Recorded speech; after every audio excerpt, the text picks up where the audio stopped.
በጣም ከተቆጨውና ከተጸጸትኩ መጸጸት የነበረብኝ እኮ እግዚአብሔር ለኔ ሲል ሞቷል ብዬ ያመንኩበትን ቀን እኮ ነው።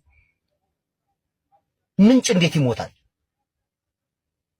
ጀማሪ እንዴት ይሞታል? እግዚአብሔር እንዴት ራሱን በራሱ ያጠፋል? አባት እንዴት ይሞታል? ወላጅ ፈጣሪ ጀማሪ ይሞታል? ከአባት ከፈጣሪ ከጀማሪ በላይ ሌላ አካል አለ? እግዚአብሔር የራሱን ህይወት ለማን ከሱ በላይ ምን አካል ገጥሞት ነው ህይወቱን የሰጠው? እግዚአብሔር ከሚባለው አካል በላይ ሌላ አካል አለ ማለት ነው?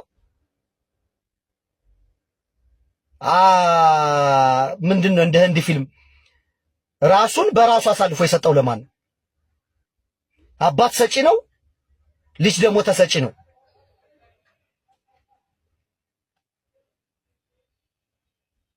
ማለት ለኔ ብሎ የሚሞት አምላክ ምን ማለት ነው? እንዴት? በቃ ሰው ስተትም ከሆነ ስተት ብሎ መቁጠር ያለበት ይሄንን ነው።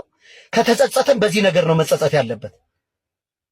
በምድር ላይ እኔ በቃ ከተጸጸትኩ መጸጸት ያለብኝ በዚህ ነገር ብቻ ነው። እሱም ግን የለም። አሁን እንዴ ምንጭ እንዴት አስባችሁታል? እግዚአብሔር ራሱን በራሱ አጠፋ ብሎ ከማመን በላይ ጥልቅ ድንቁርና ዓለም ላይ አለ?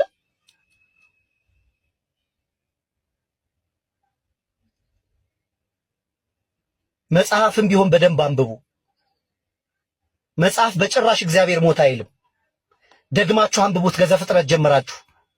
በጭራሽ እግዚአብሔር ሞተ የሚል የለም። እንዴት እግዚአብሔር ራሱን በራሱ ያጠፋል? ልጁንስ ለማን ነው የከፈለው? ማን የበላይ አካል ገጥሞት ነው? ይሄንን ማብራራት የሚችል ቢያብራራልኝ ደስ ይለኛል። ግን ለማብራራት የሚደፍር በሰማይ በምድር ምንም ኃይል የለም። መልካም ቀን